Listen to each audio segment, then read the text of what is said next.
Hello, my friends. How are you? So here I am with just one day to go before our civil ceremony tomorrow. I've really enjoyed sharing with you, and I'm going to continue to share before our spiritual ceremony in Ibiza.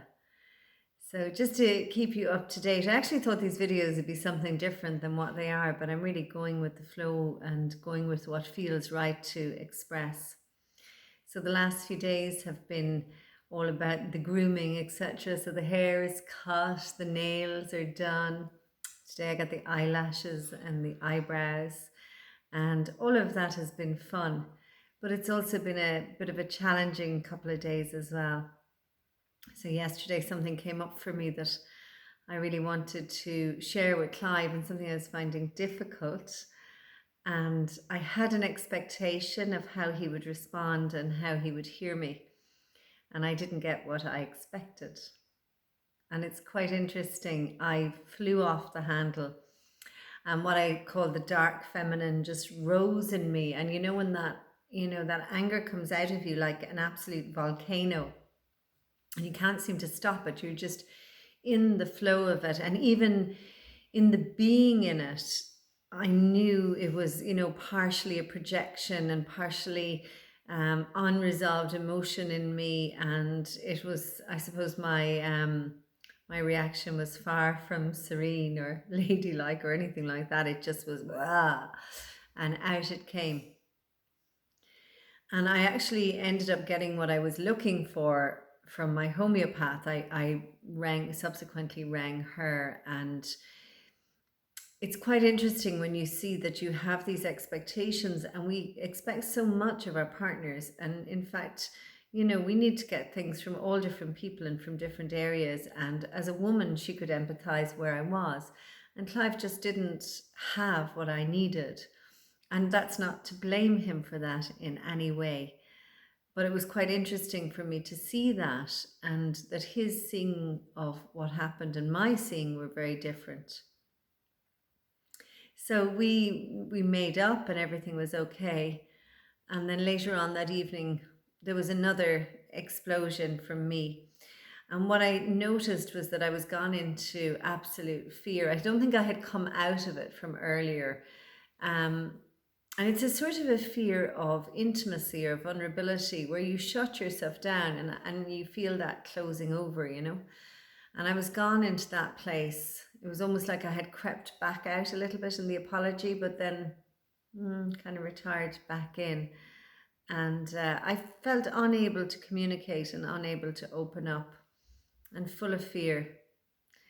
But, during the night, as we lay beside one another, it's almost like you get called back to love.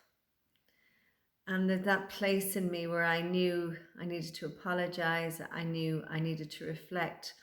But I also knew it was really important for me not to go into a place of guilt or judgment, but just to simply see that I had projected, that I was looking for something that I needed to find within myself, or perhaps with the help of my homeopath or some other source, but mostly within myself, to be honest with you.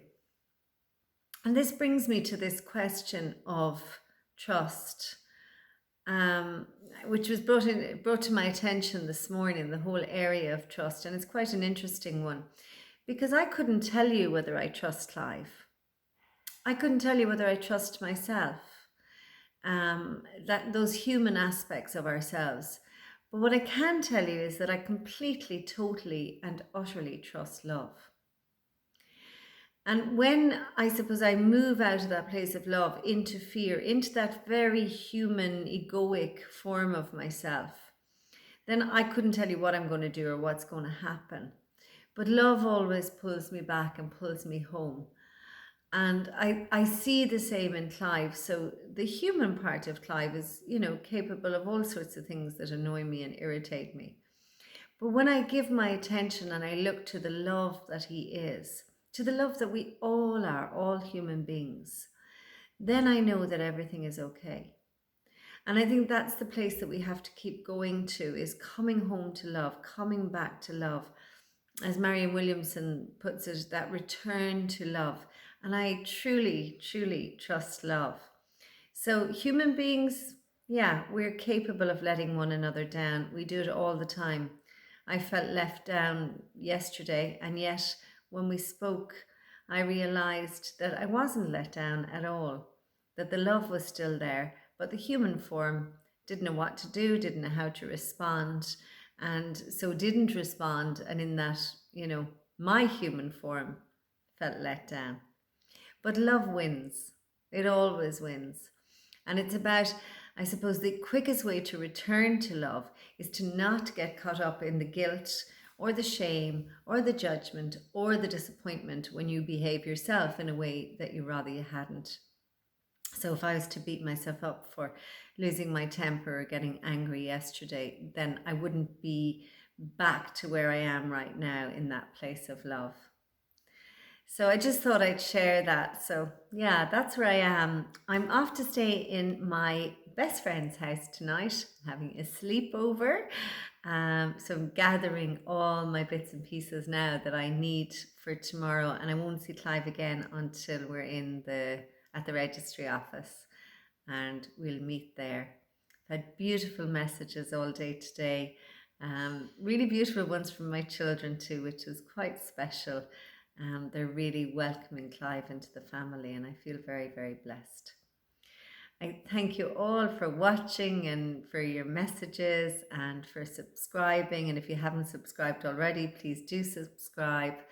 And I'll be back before we go to Ibiza. So we've got tomorrow, and then we'll be around for the next few days before we go away. So I'll be sure to share my experience with you and anything else that comes up. But for now, that's it. And thank you so much. And just trust in love. Love is the answer to everything. Bless you all.